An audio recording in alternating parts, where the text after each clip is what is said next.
আসসালামু আলাইকুম রহমতুল্লাহ। বরাবরের মতো আমি আছি মিয়া মোহাম্মদ আলী জুবায়ের এবং আমার মেডিকেল হচ্ছে sir Salimullah medical college, Dhaka.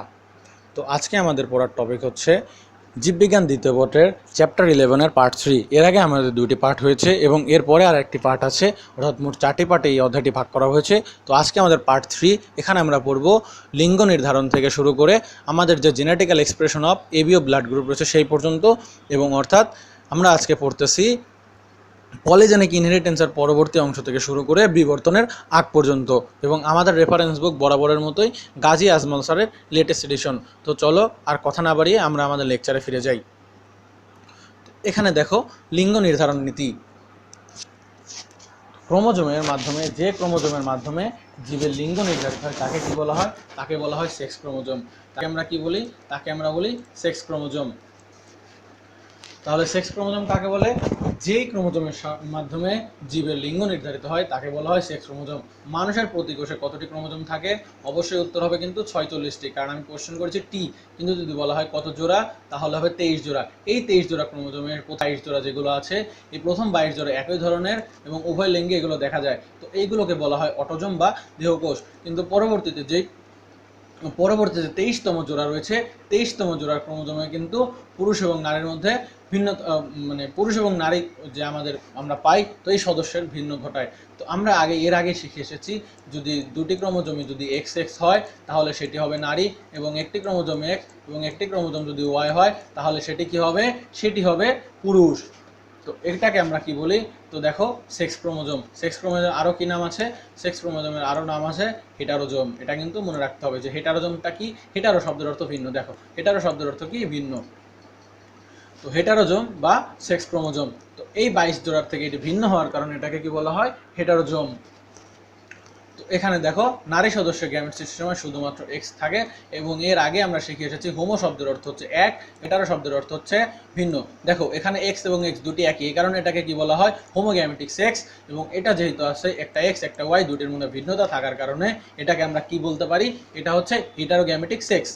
এবং এই গ্যামেটকে কি বলা হয়? হেটারোগ্যামেট। আর হোমোগ্যামেটিক সেক্সের যে গ্যামেট থাকে এটাকে কি বলা হয়? হোমোগ্যামেট। এখন আমরা আসি পুরুষ হেটারোগ্যামেসিস যে নির্ণয় প্রক্রিয়া নির্ণয়, সেটা কি ধরনের আছে? দুই প্রকার। একটি হচ্ছে এক্স এক্স এক্স ওয়াই পদ্ধতি, এবং একটি হচ্ছে এক্স এক্স এক্স নট পদ্ধতি। এটা কিন্তু ও থাকলেও এই ওটা মূলত নট বোঝায়, অর্থাৎ এখানে কোনো প্রকার ক্রোমোজোম নেই। এই জন্য এই অবস্থাটাকে কি বলা হয়? ও ও হিসাবে দেওয়া থাকলেও এটাকে বলা হয় এক্স এক্স এক্স নট পদ্ধতি। এখন আমরা আসি এক্স এক্স এক্স ওয়াই পদ্ধতি। প্রথমে দেখো কিছু উদাহরণ আছে: মানুষ, ড্রসোফিলা সহ বিভিন্ন ধরনের পতঙ্গ, এবং গাঁজা, তেলাগোচা ইত্যাদি প্রভৃতি উদ্ভিদের যে লিঙ্গ নির্ধারিত হয় কি মাধ্যমে? এক্স এক্স ওয়াই পদ্ধতি, এক্স এক্স এক্স ওয়াই পদ্ধতিতে। এটা কিন্তু তোমাদের এমসিকিউতে আসে। এখন আমরা এটা মনে রাখবো কিভাবে? এটা আমরা একটা ছন্দ দিয়ে মনে রাখবো। ছন্দটা হচ্ছে মগে মগে কি ঢালি? আমরা মগে কি ঢালি? পানি ঢালি। কিন্তু এখন আমরা মগে কি ঢালবো? মগে তেল ঢালবো। মগে তেল ঢালি। মগে তেল ঢালি। অনেকে ঢকে ড বলে না, তাহলে আমরা বলতে পারি মগে তেল ডালি। মগে তেল ডালি। তাহলে এখন দেখো মতে মানুষ, মতে মানুষ, মতে মানুষ, গতে গাজা, তেল থেকে ততে তেলাকোচা, এই তেল থেকে আমরা কি পাই? তেলাকোচা। এবং এই যে ডালি, এই ড্রসোফিলা। ডালি, ড্রসোফিলা। তাহলে আমরা কি দিয়ে মনে রাখবো? মগে তেল ঢালি। কিন্তু ঢালিটাকে কিভাবে উচ্চারণ করব? মগে তেল ডালি। তো এটা থেকে আমরা মনে রাখবো ম দিয়ে মানুষ, গ দিয়ে কি? গাজা, তেল দিয়ে যে তেলাকুচা, এবং ডালির ড দিয়ে আমরা কি মনে রেখেছি? ড্রসোফিলা। তো এদের ক্ষেত্রে কি ঘটায়? যে এদের স্ত্রী যে হোমোগ্যামেটিক এরা হচ্ছে এক্স এক্স এবং এক্স এক্স, এবং যে পুরুষ যে হেটারোগ্যামেটিক এরা হচ্ছে এক্স ওয়াই। এদের যখন সন্ততিতে আসে তখন এক্স থেকে একটি, এই এক্স এক্স থেকে একটি গ্যামেট আসে এক্স, এবং এই পিতা থেকে আসে এক্স বা ওয়াই। তো যদি এক্স এবং এক্স মিলিত হয় তাহলে সেটা কি হবে? কন্যা সন্তান এক্স এক্স। এবং আরেকটি যেটা আছে এক্স এবং ওয়াই যদি মিলিত হয় তাহলে কিন্তু পুরুষ। আমরা এসএসসিতে পড়ে এসেছি আসলে সন্তানের লিঙ্গ কিন্তু পিতার উপর নির্ভর করে। অনেকেই আমরা আমাদের মায়েদেরকে দোষারোপ করে থাকি, কিন্তু এটা কিন্তু ভুল ধারণা। আমাদের মায়েরা কিন্তু সবসময় এক্স এক্সই দিয়ে থাকেন, অর্থাৎ তাদের গ্যামেট কিন্তু এক্স এক্স। তো তারা সবসময় এক্স দিতে পারবে। কিন্তু আমাদের পিতা যারা আছে তাদের গ্যামেট, তারা যখন হচ্ছে ক্রোমোজোমের যে গ্যামেট আমরা পাই, তো সেই গ্যামেট কিন্তু দুটি ভিন্ন ধর্মের, অর্থাৎ হেটারোগ্যামেটিক সেক্স পাওয়া যায় এক্স এবং ওয়াই। তো এখান থেকে যদি এক্স মায়ের এক্স এর সাথে এক্সটা যদি মিলিত হয় তাহলে কি হবে, তাহলে সন্তানটি হবে কন্যা। সন্তানটি কি হবে, সন্তানটি হবে কন্যা। আর যদি আমরা ওয়াই আর এক্স মিলিত হয় তখন সেই সন্তানটি কি হবে, সেই কন্যাটি হবে পুরুষ, সেই সন্তানটি হবে পুরুষ, অর্থাৎ ছেলে সন্তান হবে। তো আমরা কিন্তু কখনোই এই লিঙ্গ নির্ধারণ বা ছেলে বা মেয়ে হওয়ার ক্ষেত্রে আমাদের মায়েদেরকে দোষারোপ করতে পারি না। গ্রামগঞ্জে কিন্তু দেখা যায় অনেক দাদি নানিরাই আমাদের মায়েদেরকে দোষ দিয়ে থাকেন। তো এরপরে আমরা আসি এক্স এক্স এক্স পদ্ধতি। দেখো মেডিকেল 23-24 সেশনে কিন্তু একটা এসেছিল যে নিচের কোনটি এক্স এক্স এক্স পদ্ধতিতে, নিচের কোন প্রাণী এক্স এক্স এক্স পদ্ধতিতে লিঙ্গ নির্ধারিত হয়, সেটা উত্তর কি ছিল, ঘাসফড়িং। তাহলে এখানে কি কি আছে, ঘাসফড়িং, ছারপোকা এবং ডায়াস্কোরিয়া শ্রেণীর উদ্ভিদে লিঙ্গ নির্ধারিত হয়। তাহলে আমরা যদি এক্স এক্স এক্স ওয়াই পদ্ধতির যে উদাহরণগুলো মনে রাখতে পারি যে মগে তেল ঢালি দিয়ে, তাহলে আমরা কিন্তু সহজেই X Y X X X এর মধ্যে পার্থক্য নির্ধারণ করতে পারবো। এরপরে আমরা চলে আসি, দেখো এক্স এক্স এক্স, দেখো এদের যে থাকে যে এটা আমি তোমাদেরকে বুঝিয়েছি, পিতার মধ্যে থাকে এক্স এবং ওয়াই, মাতার মধ্যে এক্স এক্স। তো পিতা থেকে এক্স অথবা ওয়াই আসতে পারে, মাতা থেকে কিন্তু শুধুমাত্র এক্স আসবে। যদি এক্স এর সাথে এক্স মিলিত হয় তাহলে কি হবে, কন্যা হবে। কিন্তু যদি এক্স এর সাথে ওয়াই মিলিত হয় তাহলে কিন্তু পুত্র হবে। আবার যদি আমরা চলে আসি এক্স এক্স এক্স নট পদ্ধতিতে, দেখো পিতার মধ্যে কি আছে, এক্স নট, অর্থাৎ এখানে একটা এক্স ক্রোমোজোম থাকলেও এখানে কিন্তু কোনো ক্রোমোজোম থাকে না, এই কারণে এখানে নট প্রকাশ করা হয়। এরপরে এখানে যেটা আসতেছে মাতা থেকে এক্স এবং এক্স, অর্থাৎ দুটি এক্স এক্স আসতেছে, তো এখান থেকে এক্স পাওয়ার কারণে একটা এক্স এর সাথে এক্স মিলিত হয়, এক্স এক্স পাবো, যেটা হচ্ছে স্ত্রী সন্তান। এবং এরপরে যেটা আমরা পাবো সেটা হচ্ছে এক্সো, যেটা হচ্ছে পুরুষ, পুরুষ লিঙ্গ। তাহলে স্ত্রীলিঙ্গ পুরুষ লিঙ্গ। আমরা কি দুইটা পদ্ধতি বুঝে গেলাম, একটি হচ্ছে এক্স এক্স এক্স ওয়াই এবং একটি হচ্ছে এক্স এক্স এক্স নট পদ্ধতি। তো এক্স এক্স এক্স নট পদ্ধতির মধ্যে কারা আছে, ঘাসফড়িং, ছারপোকা, ডায়াস্কোরিয়া পড়েছি। এবং এই যে এখানে একটা বৈজ্ঞানিক নাম দেওয়া আছে, তোমরা কি পড়ে নেবা, ডায়াস্কোরিয়া সাইনুয়াটা। এই উদ্ভিদে কি ধরনের লিঙ্গ নির্ধারিত হয়, কোন পদ্ধতিতে, এক্স এক্স এক্স ও পদ্ধতিতে। এরপরে আমরা চলে আসি পরবর্তী টপিকে, সেক্স লিঙ্ক ডিসঅর্ডার। এটা আমরা এসএসসিতেও পড়ে এসেছি যে সেক্স লিঙ্ক ডিসঅর্ডার অর্থাৎ যে সকল অসুস্থতা আমাদের সেক্স ক্রোমোজোমের মাধ্যমে হয়ে থাকে, তো সেই সকল অসুস্থতাকে কি বলা হয়, সেক্স লিঙ্ক ডিসঅর্ডার। তো সেক্স লিঙ্ক ডিসঅর্ডার সংজ্ঞাটা দেখো, যে সেক্স ক্রোমোজোমের মাধ্যমে সেক্স লিঙ্ক বৈশিষ্ট্যের বংশ পরম্পরা সঞ্চিত হওয়াকে কি বলা হয়, সেক্স লিঙ্ক ইনহেরিটেন্স। অর্থাৎ তোমার পিতামাতার মধ্যে যদি কোনো ধরনের সেক্স লিঙ্ক ইনহেরিটেন্স থাকে তাহলে সেটা কিন্তু ক্রোমোজোমের মাধ্যমে তোমার শরীরেও চলে আসবে। তো মানুষ দেহে পর্যন্ত কতটি সেক্স লিঙ্ক ক্রোমোজোম পাওয়া গিয়েছে, 60টি সেক্স লিঙ্ক জিন পাওয়া গিয়েছে। তো 60টি সেক্স লিঙ্ক জিন পাওয়া গিয়েছে। তো এই সেক্স লিঙ্ক যে অসুস্থতাটা, সেটাকে আমরা বলা হয় সেক্স লিঙ্ক ডিসঅর্ডার বা অস্বাভাবিকতা। এই ডিসঅর্ডার শব্দের অর্থ হচ্ছে অস্বাভাবিকতা। মানুষের এক্স নিয়ন্ত্রিত কয়েকটি রোগ হচ্ছে, এক্স জিন নিয়ন্ত্রিত অসুখগুলো কোনগুলো, লাল সবুজ বর্ণান্ধ, যেটা তোমরা এসএসসিতে পড়ে এসেছো, কালার ব্লাইন্ডনেস, এরপরে আছে haemophilia, Duchenne muscular dystrophy, Duchenne muscular dystrophy. এখন দেখো মাস্কুলার, এখান থেকে আসতেছে মাসাল, মাসাল, মাস্কুলার, মাসাল, মাস্কুলার, মাসাল, অর্থাৎ আমাদের যেই মাসলের সমস্যা হয় সেটা হচ্ছে ডুচেনি মাস্কুলার ডিস্ট্রফি। এর পরে এটা জানানো আছে খুব বিস্তারিতভাবে পরবর্তী পেজেই। তো এখানে দেখো একটা ইম্পর্টেন্ট, যে মানুষের ওয়াই জিন নিয়ন্ত্রিত বৈশিষ্ট্য হচ্ছে কানের লোম। এটা কিন্তু মেডিকেল একবার এসে গিয়েছে যে মানুষের ওয়াই জিন নিয়ন্ত্রিত বা কানের লোম যেটা আছে এটা কোন জিন নিয়ন্ত্রিত। তো মানুষের এক্স ওয়াই জিন নিয়ন্ত্রিত বৈশিষ্ট্য কোনটি, এটা হচ্ছে কানের লোম, এটা হচ্ছে ইম্পর্টেন্ট। এরপরে আমরা আসি লাল, সবুজ এবং বর্ণান্ধতা। তো লাল সবুজ বর্ণান্ধতা কি, এটা হচ্ছে একটা সেক্স লিঙ্ক ডিসঅর্ডার। তো জন ডাল্টন নামক একজন বিজ্ঞানী মানুষের বর্ণান্ধ সম্পর্কে কি করেন, বিবরণ করেন। এই কারণে একে কি বলা হয়, এই কারণে একে বলা হয় ডাল্টনিজম। এটা যদি তোমাদের মধ্যে কেউ করতো তাহলে তার নামে কিন্তু এখানে চলে আসতে পারতো। যেরকম আমি মোহাম্মদ, আমি যদি করতাম তাহলে এটার নাম হয়ে যেত মোহাম্মদিজম। তো এখানে দেখো, এই যে আমাদের বর্ণান্ধতা শনাক্ত করা হয়, এটা কিসের মাধ্যমে শনাক্ত করা হয়, এটা শনাক্ত করা হয় ইশিহারা কালার টেস্টের মাধ্যমে। ইশিহারা কালার টেস্ট ছিল। তো এইটার মাধ্যমে কি করা হয়, এই বর্ণান্ধতা যে লাল সবুজে বর্ণ অন্ধতা আছে সেটা কিন্তু আমরা পার্থক্য করতে পারি। এখন আসে আমরা লাল সবুজ বর্ণান্ধতা যেটা আছে সেটা আমরা পড়ে ফেলি। ধরো একজন বর্ণান্ধ পুরুষ, এখন বর্ণান্ধ পুরুষের একটা কথা মনে রাখবা, নারীদের ক্ষেত্রে কিন্তু দুইটি এক্স এক্স ক্রোমোজোম থাকে, কিন্তু পুরুষের ক্ষেত্রে এক্স এবং ওয়াই ক্রোমোজোম থাকে। তো নারীদের ক্ষেত্রে যদি কোনো এক্স এর সাথে শুধুমাত্র যেই এক্স এর সাথে যদি কোনো কারণে শুধুমাত্র একটি যদি প্রকট বৈশিষ্ট্য থাকে, অর্থাৎ বর্ণান্ধতার জিন থাকে, তাহলে কিন্তু এটার মধ্যে প্রকাশ ঘটবে না, কারণ তাদের আরেকটি যে এক্স জিন আছে সেটা কিন্তু সবল আছে। এই কারণে এরা হবে বাহক। বাহক বলতে কি বোঝায়, বাহক বলতে বোঝায় যারা কোনো রোগকে প্রকাশ করে না কিন্তু তাদের মধ্যে রোগটি সুপ্ত অবস্থায় আছে। এখানে যারা থাকবে তারা হচ্ছে বাহক মহিলা, অর্থাৎ এদের মধ্যে রোগের লক্ষণ প্রকাশ পাবে না, কিন্তু তারা রোগের যে ডিসঅর্ডারটা সেটা কিন্তু তারা বহন করবে। কিন্তু দেখো পুরুষের ক্ষেত্রে কিন্তু এক্স ক্রোমোজোম একটি, অর্থাৎ এক্স ক্রোমোজোমে যদি কখনো বর্ণান্ধতার জিন থাকে তাহলে সে কিন্তু সবসময় বর্ণান্ধ হবে। পুরুষ কিন্তু কখনো বাহক হতে পারে না, পুরুষ সবসময় বর্ণান্ধ অথবা সুস্থ, স্বাভাবিক অথবা বর্ণান্ধ। কিন্তু মহিলারা যদি হয়, মহিলাদের যদি অর্থাৎ নারীদের যদি দুটি ক্রোমোজোমে যদি এই ডিসঅর্ডারের কোনো জিন থাকে তাহলে কিন্তু তারা শুধুমাত্র সেই রোগটিতে আক্রান্ত হবে, অর্থাৎ বর্ণান্ধ হবে। কিন্তু যদি তাদের মধ্যে দুটি স্বাভাবিক থাকে তাহলে তো স্বাভাবিকই হচ্ছে, কিন্তু কোনো কারণে যদি একটি স্বাভাবিক একটি অস্বাভাবিক থাকে তাহলেও কিন্তু তারা সুস্থই হবে, তারা কিন্তু অসুস্থ হবে না, কিন্তু তারা শুধুমাত্র কি করবে, সেই জিনটাকে বহন করবে। এখন আমরা আসি বর্ণান্ধ পুরুষ এবং স্বাভাবিক মহিলার মধ্যে যদি কোনো কারণে বিয়ে হয় তখন কি ঘটবে। তাদের মধ্যে যখন ক্রস ঘটবে তখন আমরা কি পাবো, তখন আমরা দেখো এখান থেকে আসি, এই পুরুষটা হচ্ছে বর্ণান্ধ, এই জন্য এর ক্রোমোজোম কি, ক্রোমোজোমের যে জিনোটাইপ এটা কি XY, এবং এখানে যে স্বাভাবিক মহিলা এখানে দেখো এর মধ্যে কিন্তু কোনো প্রকার জিন নেই, কোনো প্রকার বর্ণান্ধতার জিন নেই। তো এখান থেকে যে গ্যামেটগুলো পাচ্ছি, প্রথমে আমরা পেলাম XC অর্থাৎ এটা বর্ণান্ধ আক্রান্ত জিন, এবং এটা Y, এবং এই দুটো কি স্বাভাবিক জিনোটাইপ গ্যামিট। তো এখান থেকে আমরা যখন ক্রস ঘটাবো তখন প্রথম যে বংশধর আমরা পাবো, দেখো প্রথম যে কন্যা আমরা পাচ্ছি তার কিন্তু অর্ধেক জিন সুস্থ, অর্ধেক জিন বাহক, অর্ধেক সুস্থ অর্ধেক বাহক, অর্থাৎ সে বৈশিষ্ট্য কিন্তু প্রকাশ করতে পারতেছে না, তার মধ্যে সে কিন্তু বাহক, সে বৈশিষ্ট্যটা প্রকাশ করতে পারতেছে না, কিন্তু সে কিন্তু ঠিকই সে ডিসঅর্ডারটাকে নিজের মধ্যে নিয়ে ঘুরে বেড়াচ্ছে, অর্থাৎ আমরা বাইরে থেকে তাকে দেখে বুঝতে পারতেছি না, সে কিন্তু সুস্থই থাকতেছে।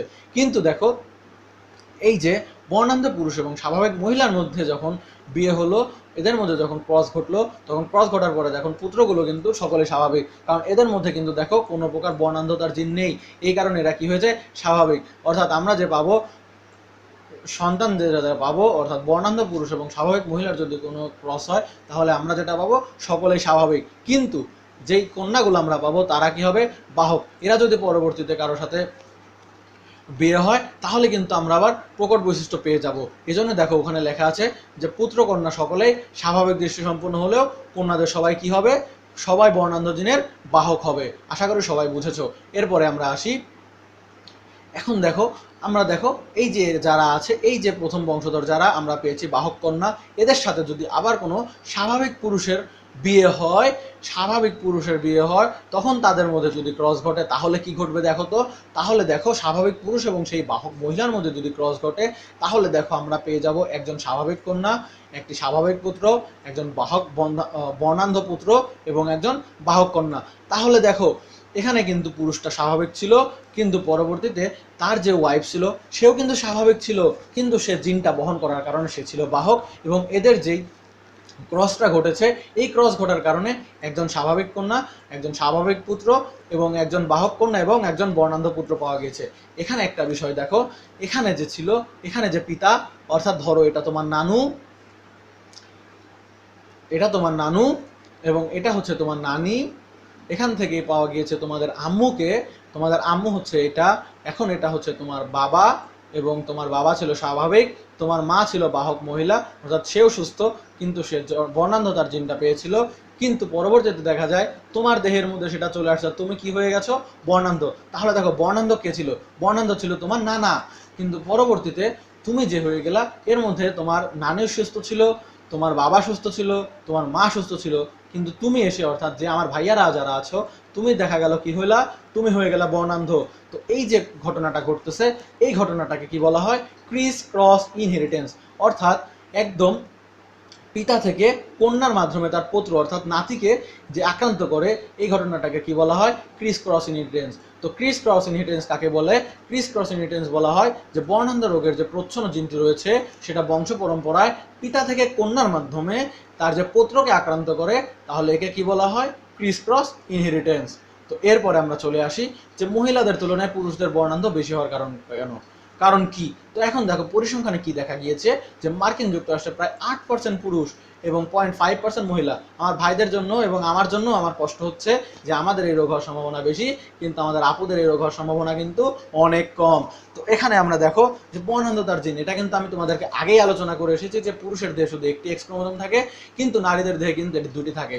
তো একটি অস্বাভাবিক হওয়ার পরেও তারা কিন্তু সুস্থভাবে বাহক হিসেবে থাকতে পারে, কিন্তু আমাদের যদি একটি বর্ণান্ধ হয়ে যায় অথবা একটি কোনো ডিজিজের যদি কোনো জিন আমাদের মধ্যে থাকে, তাহলে কিন্তু আমরা সেই রোগের মধ্যে আক্রান্ত হয়ে যাই।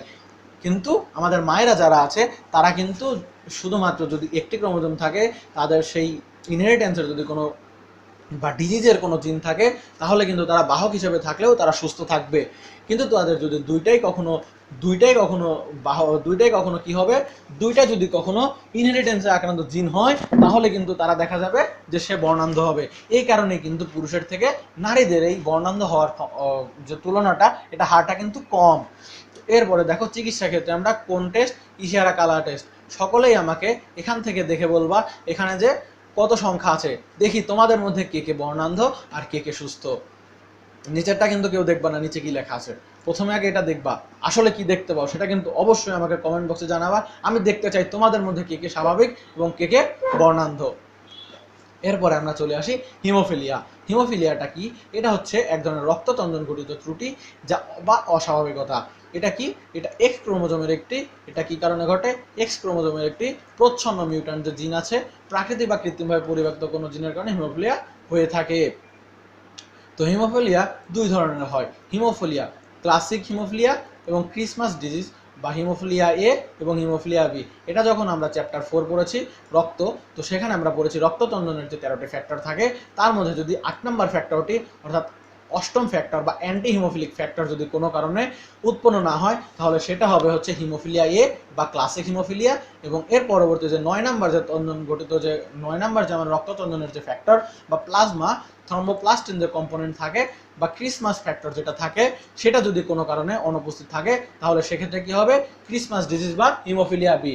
আমরা মনে রাখবো এতে আগে 8 পাওয়া যায় এবং বিতে পরে সেটা পাওয়া যায় পরে। অর্থাৎ 8 নাম্বার যদি ফ্যাক্টর নষ্ট হয় বা কোনো কারণে অনুপস্থিত থাকে বা উৎপন্ন না হয়, তাহলে সেটা কি হবে? ক্লাসিক হিমোফিলিয়া বা হিমোফিলিয়া এ। এবং কোনো কারণে যদি 9 নাম্বার ফ্যাক্টরটা যদি অনুপস্থিত থাকে, তাহলে সেটাকে কি বলা হয়? ক্রিসমাস ডিজিজ বা হিমোফিলিয়া বি। এরপরে আমরা চলে আসি, দেখো প্রতি 10,000 জন পুরুষের মধ্যে একজন হিমোফিলিয়া আক্রান্ত হওয়ার সম্ভাবনা থাকে, এটা এমসিকিউতে চলে আসে।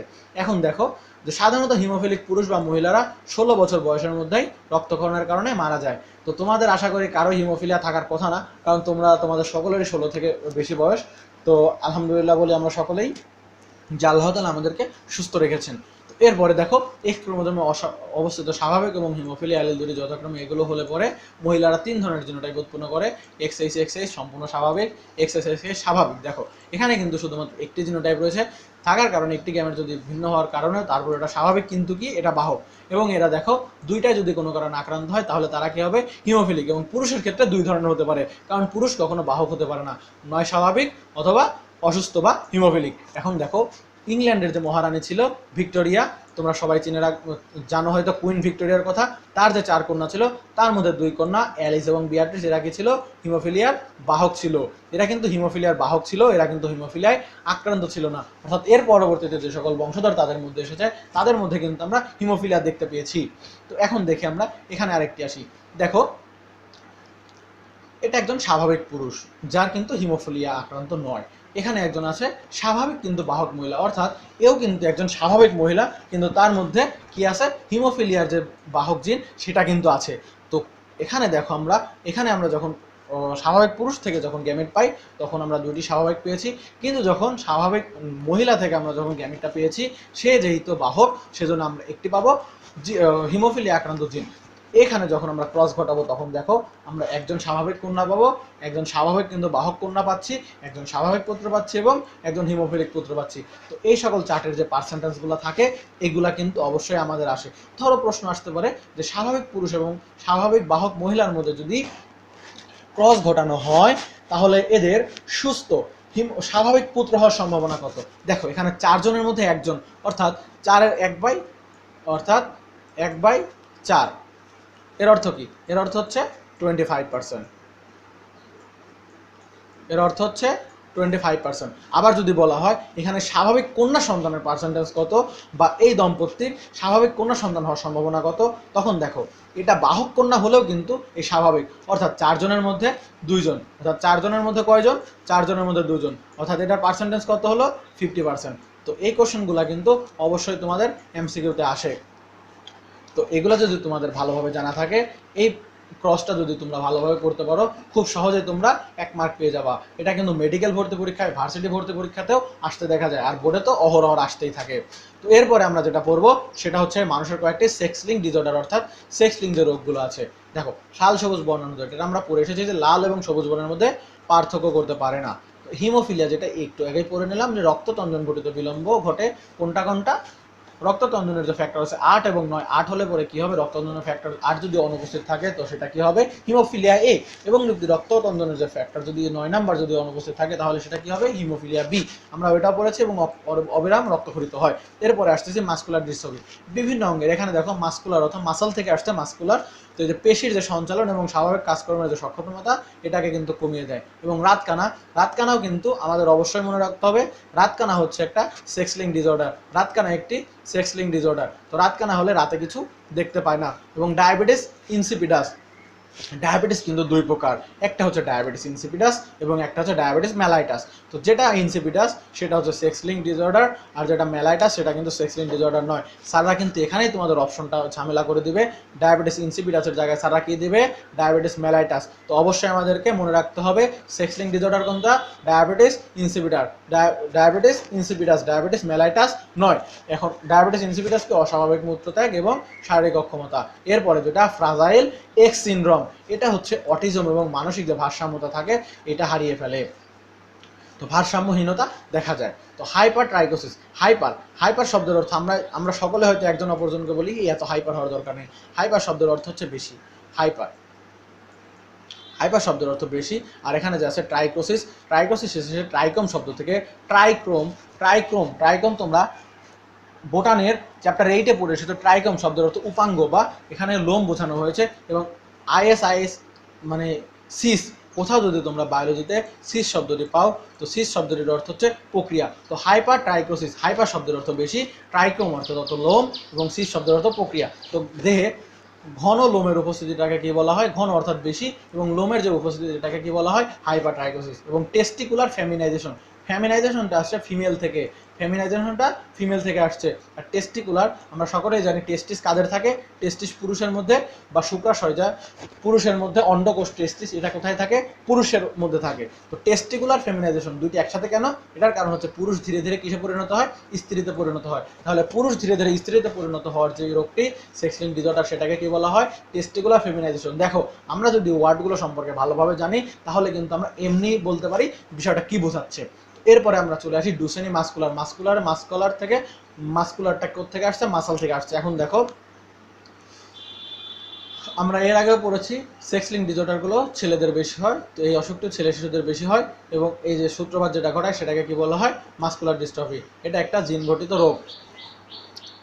তো হাত পা দেহকাণ্ড হৃৎপিণ্ড এবং আন্তরিক যে পেশির সঞ্চালন এবং স্বাভাবিক কার্যক্রম যে সক্ষমতা সেটাকে কি করে, কমিয়ে দেয়। এরপরে আমরা আসি, দেখো এই রোগের যে শারীরিক লক্ষণগুলো 9টি প্রধান লক্ষণ আমরা পাচ্ছি। এই বাকিগুলো যেগুলো আছে বাকিগুলো দুর্লভ, শব্দের তো বেশি পাওয়া যায় না।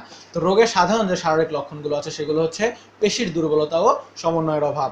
এরপরে যেটা দেখা যায় সেটা হচ্ছে স্থূলতা দেখা যায়, অর্থাৎ মোটা হয়ে যায়, এবং দ্রুত পেশি ক্ষয়, দ্রুত পেশি ক্ষয়। এখন বলতে পারো যে ভাই দুটার মধ্যে তো ঝামেলা হয়ে গেল, যে এখানে দেখাচ্ছে পেশি ক্ষয়, এখানে আবার মোটা, অর্থাৎ এটা মোটা হবে আবার এদের পেশিটা খুব দ্রুত ক্ষয় হয়ে যাবে, এদের মধ্যে দুর্বলতা দেখা যাবে, পেশির অকার্যকর হয়ে যাবে, অর্থাৎ হাত পা নড়াচড়া করতে পারবে না, অস্থিসন্ধি কুঞ্চন হয়ে যাবে, কুঞ্চন শব্দের তো কুঞ্চিত হয়ে যাবে, এবং কপালের উপরে টাক হবে, যেটাকে আমরা বলি হচ্ছে ফ্রন্টাল বলডেন্স। এই ফ্রন্টাল কোথা থেকে এসেছে, ফ্রন্টাল এসেছে আমাদের যে সপ্তম অধ্যায়ে আমরা পড়েছি অস্থিতে, মানব অস্থির যে আমাদের কপালের উপরে যে হাড়টি সেটাকে কি বলা হয়, সেটাকে বলা হয় ফ্রন্টাল বোন। তো সেই ফ্রন্টাল অর্থাৎ আমরা যে কপাল বলি, তো কপালের উপরে যে টাক হয় সেটাকে বলা হয় বল্ডনেস, শব্দের অর্থ হচ্ছে টাক হয়ে যাওয়া। তো ফ্রন্টাল বল্ডনেস অর্থ হচ্ছে কপালের উপরে টাক হওয়া।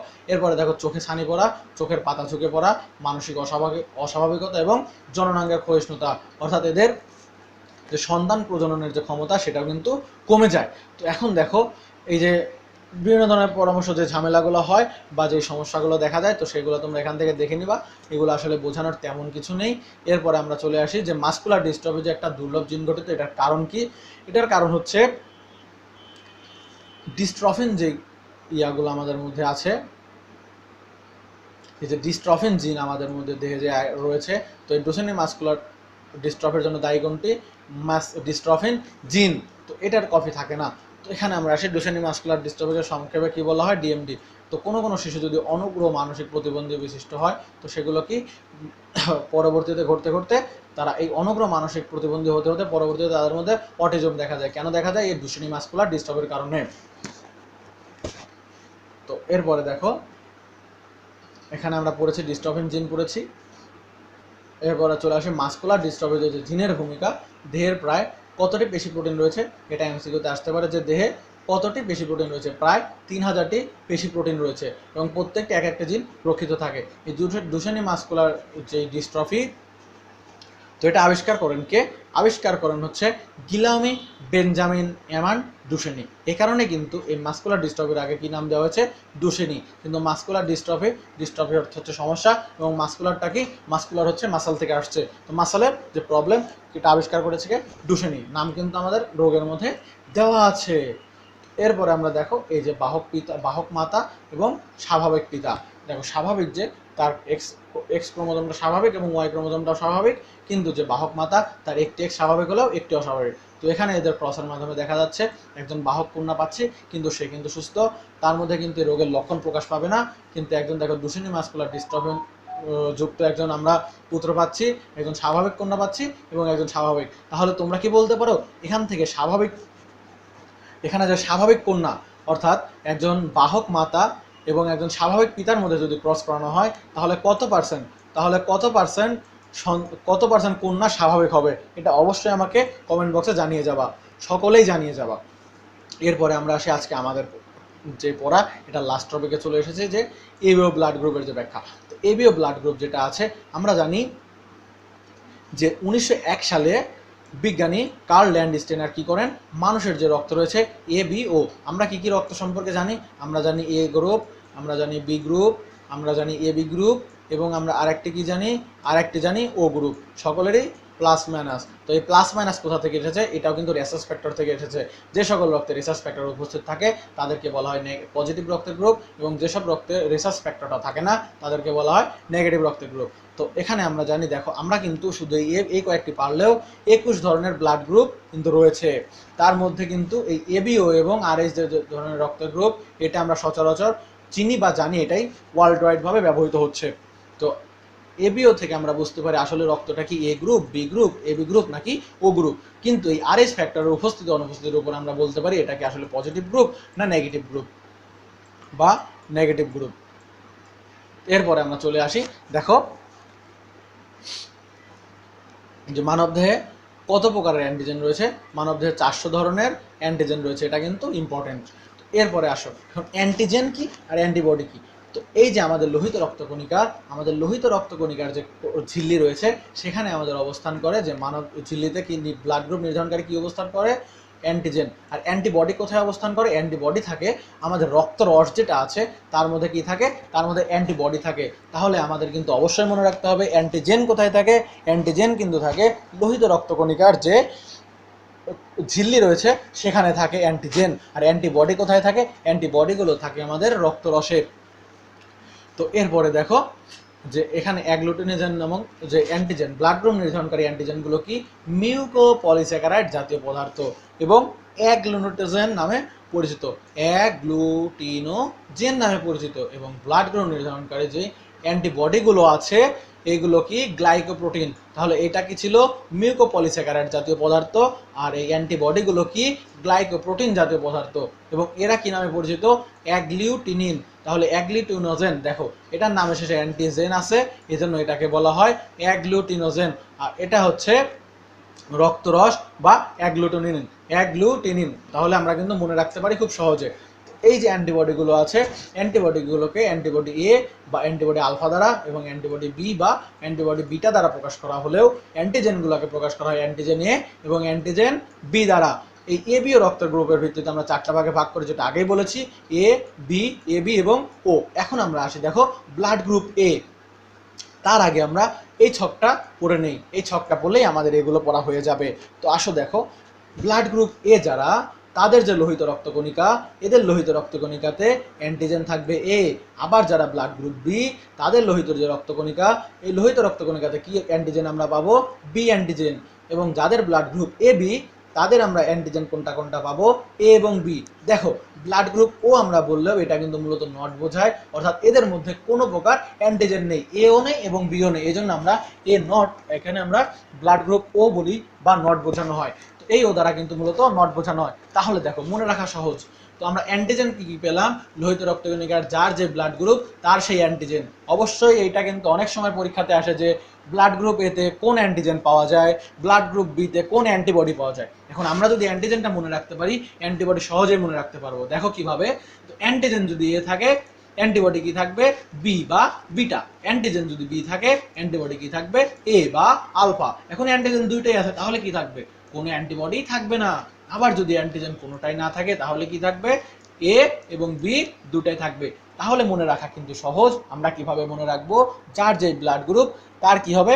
লোহিত রক্তকণিকায় সেই অ্যান্টিজেন উপস্থিত থাকবে, এবং তার যে রক্তের যে প্লাজমা অর্থাৎ রক্তরস, সেখানে কি থাকবে? অ্যান্টিবডি থাকবে। অ্যান্টিবডি কি থাকবে?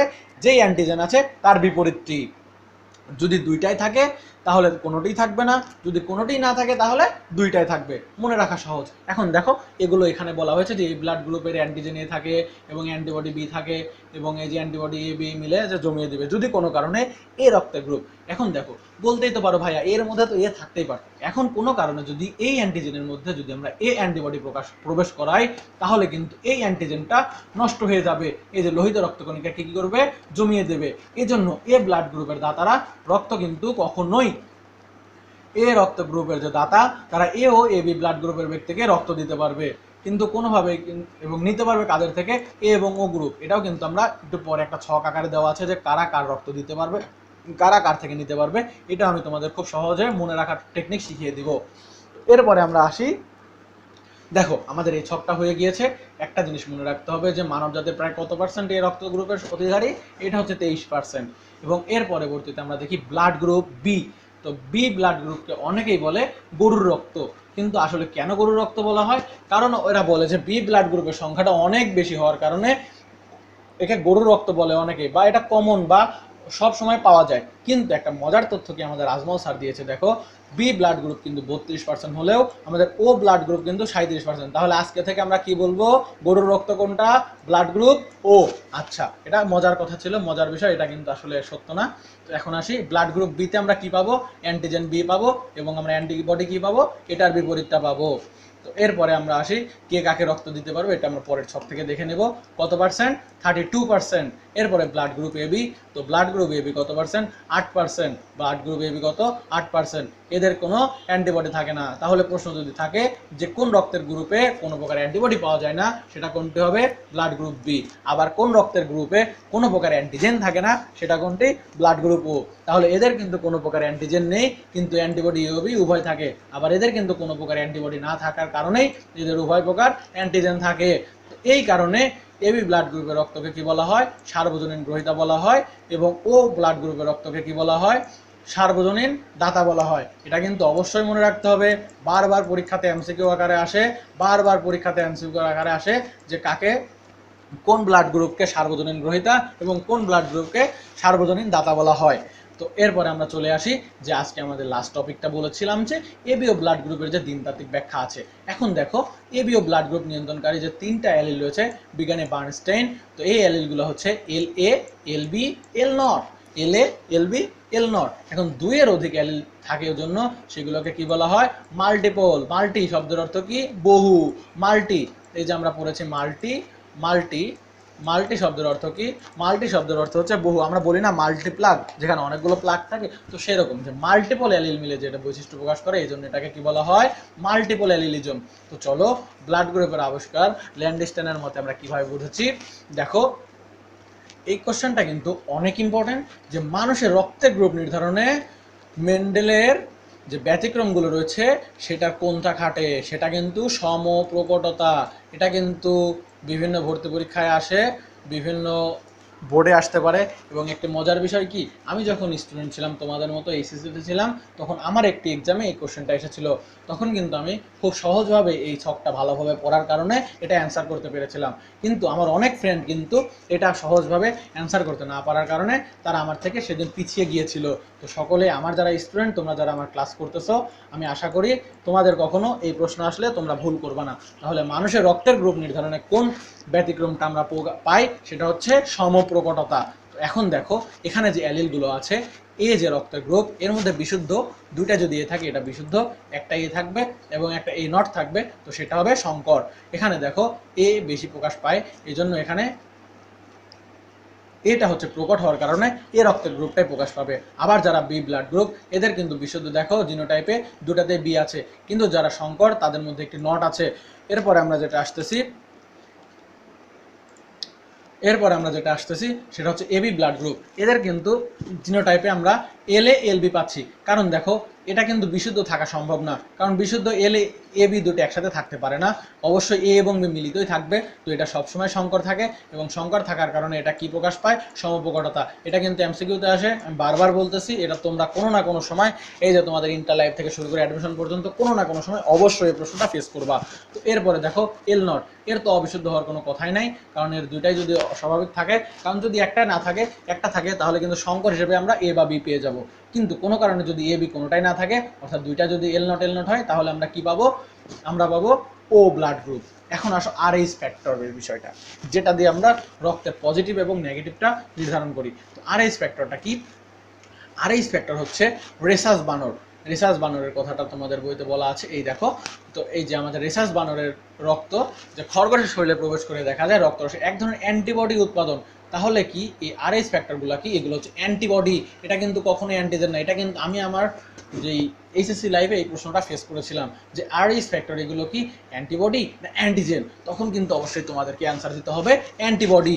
তো এই যে অ্যান্টিবডি উপস্থিত থাকে, এই সর্বপ্রথম এই রেসাস বানরের থেকে পাওয়া গিয়েছে, এবং রেসাস বানরের বৈজ্ঞানিক নাম হচ্ছে ম্যাকাকা মুলাটা। ম্যাকাকা মুলাটা এই বৈজ্ঞানিক নামটা কিন্তু অনেক সময় এমসিকিউতে আসতে দেখা যায়। এই রেসাস বানরের দেহ থেকে পাওয়ার কারণেই এই ফ্যাক্টরটাকে বলা হয় রেসাস ফ্যাক্টর। তো এখন দেখো ওই অ্যান্টিজেন, এখানে কিন্তু আবার অ্যান্টিজেন বলা আছে, কিন্তু এই অ্যান্টিজেন বলা থাকলেও আমাদের প্রশ্ন যদি থাকে যে আমরা যে কোন কি উৎপাদন করেছিল, যে রেসাস বানর থেকে যে আমরা খরগোশের রক্তে যে রক্তরসে যে ওই আমরা দিয়েছিলাম, তো কোন ধরনের অ্যান্টিবডি পাওয়া গেছিলো, তখন কিন্তু উত্তর অবশ্যই আমাদের অ্যান্টিবডি হবে। কিন্তু যদি স্পেসিফিকলি বলে যে ওই রেসাস ফ্যাক্টরটা কী ধরনের জিনিস, তখন আমরা বলবো অ্যান্টিজেন, বা সংক্ষেপে বলা হয় আরএইচ ফ্যাক্টর। তো এখন দেখো, লোহিত রক্তকণিকার প্লাজমা মেমব্রেনে যদি আরএইচ ফ্যাক্টরের উপস্থিতি থাকে, তাহলে সেটাকে আমরা পজিটিভ বলি, আর যদি অনুপস্থিতি থাকে, তাহলে সেটাকে আমরা নেগেটিভ বলে থাকি। তো এখানে আরেকটি নাম তোমাদের অবশ্যই মনে রাখতে হবে, কার্ল ল্যান্ডস্টাইনার এবং উইনার। এবং নিচে যেটা ইম্পর্টেন্ট নাম, সেটা হচ্ছে বিজ্ঞানী ফিশারের মত। তিনি 6টি সাধারণ অ্যান্টিজেন প্রকাশ করেন। এই যে এখানে যে কথাটা আছে অবশ্যই দেখে নিবা, এরা 3টা জোড়ায় বিভক্ত। দেখো, একটি প্রকট, একটি প্রচ্ছন্ন, একটি প্রকট, একটি প্রচ্ছন্ন, একটি প্রকট, একটি প্রচ্ছন্ন। তো এইখানে যে বড়গুলো যেগুলো আছে, তো এগুলো দেখো, এখানে আমি বলে দিয়েছি আগে যে এগুলো হচ্ছে, বড়গুলো হচ্ছে মেন্ডেলীয় প্রকট এবং ছোটগুলো হচ্ছে মেন্ডেলীয় প্রচ্ছন্ন। এবং এইখানে একটা গুরুত্বপূর্ণ কথা বলা আছে যে মানুষের লোহিত রক্তকণিকায় একসঙ্গে 3টি অ্যান্টিজেন থাকে, কিন্তু প্রতি জোড়ায় 2টি উপাদান কখনোই একসাথে থাকবে না। অর্থাৎ দেখো, আমরা সিডিই 3টাই থাকবে, যে কোনো একটা বড় বা ছোট, বা যে কোনো 2টা বড় বা ছোট, বা যে কোনো 3টাই বড় বা ছোট হতে পারে, কিন্তু কোনোভাবেই সিডিই কোনোটাই রিপিটেড হতে পারে না। যেমন দেখো সিডিডি এরকম হতে পারে না। আবার যদি একটা ছোট হাতের সি, একটা বড় হাতের সি, একটা ডি থাকে, তাও কিন্তু হবে না, কারণ 2টা কখনো থাকতে পারে না। কিন্তু যদি একটা ছোট হাতের সি, ছোট হাতের ডি, ছোট হাতের ই থাকে, তাও কিন্তু এটা সম্ভব। কিন্তু কোনো কারণে কোনো অক্ষর 2বার থাকতে পারবে না, তো 2টি জিন একসাথে থাকতে পারবে না। এটাই আমাদের কে বলে গিয়েছেন? এটা বলেছেন বিজ্ঞানী ফিশার। তাহলে আমরা আসি, এখন দেখো ব্লাড গ্রুপের বৈশিষ্ট্য, কে কাকে রক্ত দিতে পারবে, কে কাকে রক্ত দিতে পারবে না। সবসময় মনে রাখবা যে পজিটিভ কিন্তু কখনো নেগেটিভকে দিতে পারে না, কিন্তু নেগেটিভ থেকে আমরা পজিটিভ নিতে পারি। কারণ পজিটিভের রক্তে কিন্তু সবসময় আরএইচ ফ্যাক্টর থাকে, কিন্তু নেগেটিভ গ্রুপের যে রক্ত থাকে তাদের কিন্তু আরএইচ ফ্যাক্টরটা অনুপস্থিত থাকে। এই আরএইচ ফ্যাক্টর অনুপস্থিত থাকার কারণে কোনো কারণে যদি আমরা পজিটিভ রক্তটা আরএইচ ফ্যাক্টরওয়ালা নেগেটিভওয়ালা মানুষকে দিয়ে দেই, তাহলে কিন্তু তার শরীরে সমস্যা হইতে পারে। তো এই কারণে আমরা সবসময় মনে রাখবো যে কোনো প্লাস আমরা মাইনাসকে দিতে পারবো না। তো যখনই আমরা দেবো প্লাস, প্লাস শুধুমাত্র প্লাসকেই দিতে পারে, এবং নেগেটিভ যারা আছে তারা কিন্তু প্লাস মাইনাস উভয়কে দিতে পারে। তাহলে দেখো প্রথম যে পার্থক্যটা আমরা পেয়ে গেলাম, যে যখনই আমরা এ পজিটিভ রক্ত, এরা কিন্তু কখনো এ নেগেটিভকেও দিতে পারবে না, কিন্তু এ নেগেটিভ যে রক্ত আছে এরা কিন্তু এ পজিটিভ এ নেগেটিভ উভয়কে দিতে পারবে। আবার যারা আছে বি পজিটিভ, তারা কিন্তু বি পজিটিভকে দিতে পারলেও বি নেগেটিভকে দিতে পারবে না। কিন্তু যারা বি নেগেটিভ আছে তারা দেখো বি পজিটিভ এবং বি নেগেটিভকে রক্ত দিতে পারতেছে। আবার যারা এবি পজিটিভ, এরা কিন্তু এবি পজিটিভকে দিতে পারবে, কিন্তু এবি নেগেটিভকে দিতে পারবে না। আবার দেখো এবি নেগেটিভ যারা আছে তারা এবি পজিটিভ এবি নেগেটিভ উভয়কে দিতে পারে। আবার দেখো ও পজিটিভ যারা, এ কিন্তু ও পজিটিভকে দিতে পারলেও ও নেগেটিভকে দিতে পারছে না, কিন্তু ও নেগেটিভ যারা আছে এজন্য এরা সব গ্রুপকে দিতে পারে, এজন্য এদেরকে বলা হয় সার্বজনীন দাতা। এখন বলতে পারো ভাইয়া পরবর্তীগুলো কিভাবে বুঝবো? দেখো এ বি এবং এর মধ্যে আমরা এ খুঁজে পাই, এজন্য আমরা বলতে পারি যে এ বি পাবে, এ বি এবং এর মধ্যে এ যাবে, এটা গেল। আবার বি দেখো, বি এবং এ বি উভয়ের মধ্যে আমরা কি পাচ্ছি? বি খুঁজে পাচ্ছি, এই কারণে আমরা বলতে পারি যে এ বি এবং বি যারা আছে এরা বি রক্তের গ্রুপ নিতে পারে। তো আমরা এটা মনে রাখবো, দেখো এ রক্তের গ্রুপের মধ্যে বা এ পজিটিভের মধ্যে বি উপস্থিত না থাকায় আমরা এ পজিটিভ রক্তের গ্রুপকে কিন্তু বি গ্রুপের রক্ত দিতে পারছি না। আবার যখন আমরা ও পজিটিভ গ্রুপের রক্ত দিচ্ছি, ও পজিটিভ গ্রুপে দেখো আমরা জানি যে ও গ্রুপের যারা আছে এদের কিন্তু কোনো প্রকার অ্যান্টিজেন নেই, এ বি কোনো অ্যান্টিজেনই নেই, এই কারণে আমরা এদেরকে ও রক্তের গ্রুপকে দিতে পারছি, এ দিতে পারছি, বি দিতে পারছি এবং এ বি পজিটিভ দিতে পারছি। এখন তোমাদেরকে একটা প্রশ্ন আসতে পারে যে কোন রক্তের গ্রুপকে সার্বজনীন দাতা বলা হয়? তো সার্বজনীন দাতা কিন্তু মূলত ও নেগেটিভকে বলা হয়, ও পজিটিভকে কিন্তু সার্বজনীন দাতা বলা হয় না, কারণ এরা কিন্তু নেগেটিভ রক্তের যে সকল রক্তধারী ব্যক্তি আছে তাদেরকে কিন্তু তারা রক্ত দিতে পারবে না। এরপরে দেখো এ নেগেটিভ, এ পজিটিভ নেগেটিভ সকলকে দিতে পারবে এবং এ বির মধ্যেও আছে। তো এটা আমরা কিভাবে মনে রাখলাম? যেখানে এই কমন ওয়ার্ডটা আমরা পাবো সেই ওয়ার্ডটার মধ্যে বা সেই রক্তের গ্রুপে দিতে পারবে। কিন্তু দেখো বি পজিটিভ বা বি নেগেটিভ কিন্তু এ পজিটিভ বা এ নেগেটিভ নিতে পারতেছে না। তো এটা সহজে মনে রাখবো, এবং এটা যদি বুঝে থাকো তাহলে যে গ্রহণের যে ক্ষমতাটা এটা অবশ্যই বুঝবা। কারণ দেখো এ পজিটিভ যারা, এ পজিটিভ কাদের রক্ত নেবে? এরা কি বি এর রক্ত নিতে পারবে না, কিন্তু এরা পজিটিভ হয়, নেগেটিভ পজিটিভ সবারই নিতে পারবে, এবং ও নেগেটিভ এবং ও পজিটিভ সগরেরটাই নিতে পারবে। তো এইভাবে আমরা বুঝে নিব দেখো সবগুলো। আবার দেখো এ বি পজিটিভ, আমরা কিন্তু পড়ে এসেছি যে এবি রক্তের গ্রুপকে কি সার্বজনীন গ্রহিতা বলা হয়, কিন্তু এটা বলা হলেও পারফেক্ট অ্যান্সার কিন্তু হয় এবি পজিটিভ রক্তের গ্রুপ যারা আছে তারা কিন্তু সার্বজনীন গ্রহিতা। কারণ দেখো তারা পজিটিভ নেগেটিভ সকল রক্ত নিতে পারলেও এবি নেগেটিভ যারা আছে তারা কিন্তু সকল রক্ত নিতে পারতেছে না। তাহলে আমরা সার্বজনীন গ্রহিতা কাদেরকে বলবো? প্রশ্ন যদি এবি পজিটিভ এবি নেগেটিভ দুইটাই থাকে তাহলে কিন্তু আমরা অবশ্যই এবি পজিটিভ দ্বারা দাগাবো, কিন্তু যদি শুধুমাত্র এবি থাকে তাহলে কিন্তু এবিটাই দাগাতে হবে। আবার যদি আমরা বলি সার্বজনীন দাতা কারা, তখন যদি প্রশ্নে ও নেগেটিভ ও পজিটিভ দুইটাই থাকে তাহলে কিন্তু আমরা প্রথমেই ও নেগেটিভটা দাগিয়ে ফেলবো। কিন্তু প্রশ্নে যদি শুধুমাত্র AB B AB AB B A এবং ও থাকে তাহলে কিন্তু আমরা অবশ্যই ওটাকেই দাগাবো। তাহলে আশা করি তোমরা সকলে এই বৈশিষ্ট্যটা বুঝে গিয়েছো, কে কাকে রক্ত দান করতে পারবে, কে কার থেকে রক্ত গ্রহণ করতে পারবে, কেন গ্রহণ করতে পারবে এবং কেন গ্রহণ করতে পারবে না বা কেন দান করতে পারবে না সেটা অবশ্যই তোমরা বুঝে গিয়েছো। তো এরপরে যে টপিক আছে রক্ত সঞ্চালনের জটিলতা, যেটা আমি তোমাদেরকে একটু আগে বোঝালাম কেন পজিটিভ ধার রক্তটা নেগেটিভকে দিতে পারবে না। দেখো আরএইচ নেগেটিভ রক্ত বিশিষ্ট ব্যক্তির রক্তে আরএইচ পজিটিভ রক্ত প্রথমবার দিলে গ্রহিতার কোনো প্রতিক্রিয়া দেখা যায় না, কিন্তু ক্রমশ যে আরএইচ পজিটিভ অ্যান্টিজেন এটার বিপরীতে অ্যান্টিবডি উৎপন্ন হয়, এই অ্যান্টিবডিকে বলা হয় অ্যান্টি আরএইচ ফ্যাক্টর। এই অ্যান্টি আরএইচ ফ্যাক্টর হওয়ার পরে আবার যদি তুমি আরএইচ পজিটিভ রক্ত দাও তখন কি ঘটে? এই যে দেখো আরএইচ রক্ত গ্রহণ করলে তখন আরএইচ ফ্যাক্টরের প্রভাবে দাতার লোহিত রক্তকণিকার যে আছে সেগুলো জমাট বেঁধে পিণ্ডে পরিণত হয়, এর ফলে সে দেখা যায় মারা যেতে পারে। এই কারণেই আমরা নেগেটিভ রক্তের গ্রুপকে পজিটিভ রক্তের গ্রুপ দিতে পারি না। এরপরে দেখো গর্ভধারণজনিত জটিলতা। এখন গর্ভধারণজনিত জটিলতার বিষয়টা কেমন বুঝো?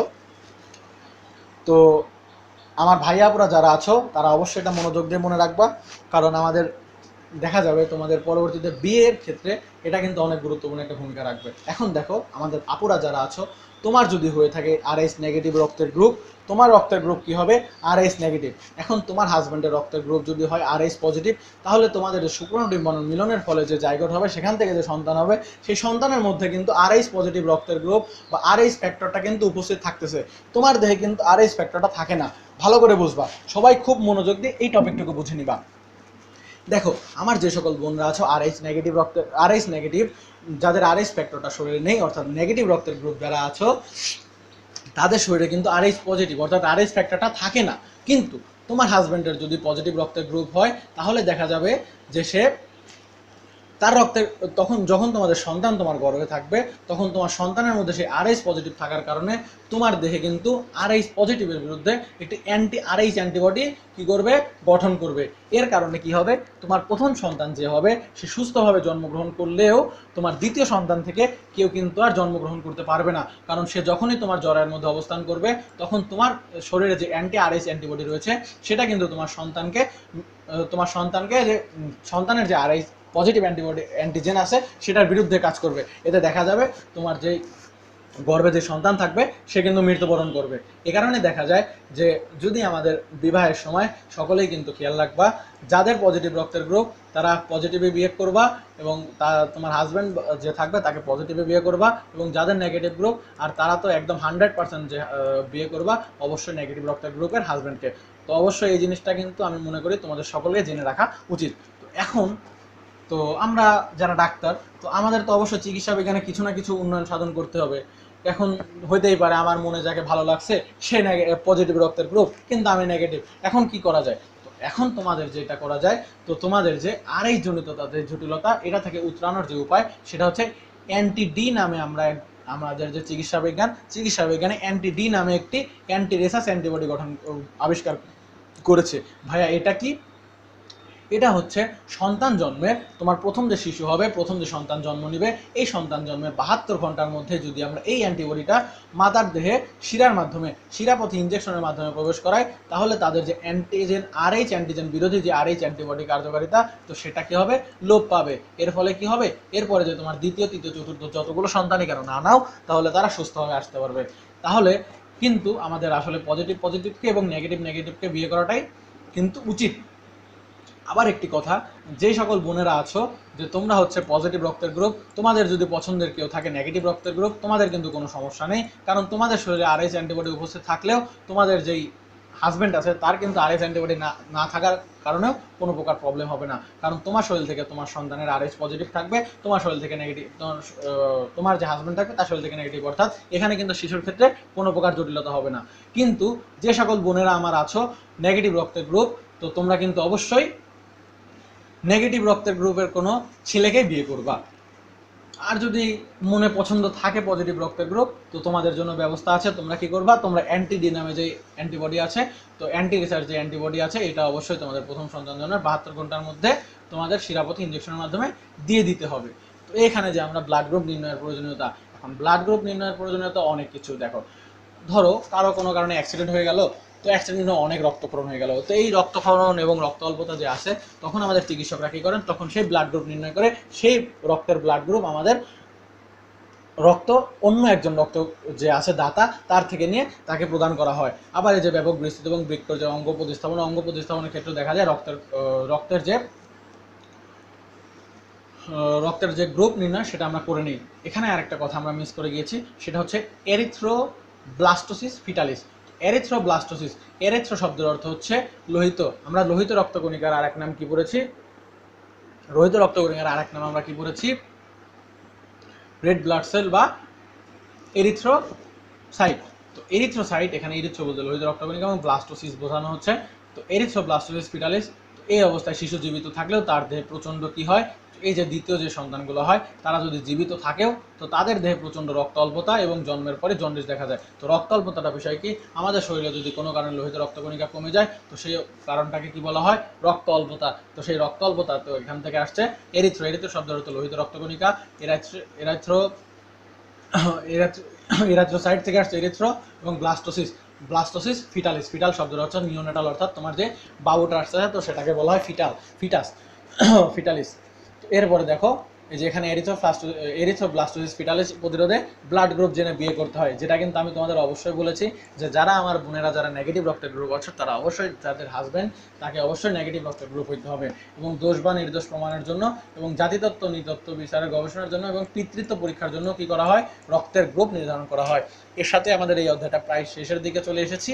তো দেখো এখানে আমরা প্রত্যেকটা অধ্যায়ে কিন্তু অধ্যায় শেষে কিছু সারসংক্ষেপ দেওয়া থাকে, এইগুলো কিন্তু আমাদের অবশ্যই পরীক্ষার আগে বা অবশ্যই প্রথমবার যখন আমরা অধ্যায়টি পড়বো ভালোভাবে পড়ে যাব। পরীক্ষার আগের রাতে যখন অনেক পড়া থাকবে, সম্পূর্ণ অধ্যায়টা আমরা পড়তে না পারলেও আমরা কিন্তু অবশ্যই এই লাস্টের যে টপিকগুলো আছে, এই যে আমাদের যে সারসংক্ষেপ দেওয়া থাকে অর্থাৎ সামারি দেওয়া থাকে অধ্যায়ের যে রিক্যাপিচুলেশন যে অংশটা, সেটা কিন্তু অবশ্যই অনেক ভালো করে মনে রাখবো বা পড়ে নেব। এর মধ্যে যদি কারো কোনো কিছু বুঝতে ঝামেলা মনে হয় বা মনে হয় যে আমরা বুঝতেছি না, অবশ্যই আমাকে কমেন্ট বক্সে জানিয়ে দিবা, আমি উত্তর দেওয়ার চেষ্টা করব। এবং দেখো অনুশীলনীতে যে প্রশ্নগুলো থাকে সেগুলো কিন্তু আমাদেরকে সলভ করতে হবে, কারণ অনেক সময় দেখা যায় তোমাদের যে এই বছর বা বিগত বছরগুলোতে দেখতে পেরেছি যে মেডিকেল ভর্তি পরীক্ষা সহ যে অন্যান্য যে ভার্সিটিতে রয়েছে, ভার্সিটিগুলোতে কিন্তু অনুশীলনী থেকে হুবহু কোশ্চেন দেওয়া থাকে। তো এই কারণে আমরা অনুশীলনের কোশ্চেন সলভ করব এবং অধ্যায়টা শেষ করার সাথে সাথেই আমরা কি করব, অধ্যায়টা শেষ করার সাথে সাথেই আমরা একটি গাইড দেখে আমাদের অধ্যায়টা ভালোভাবে দেখে নেব যে কোথায় পারতেছি কোথায় পারতেছি না।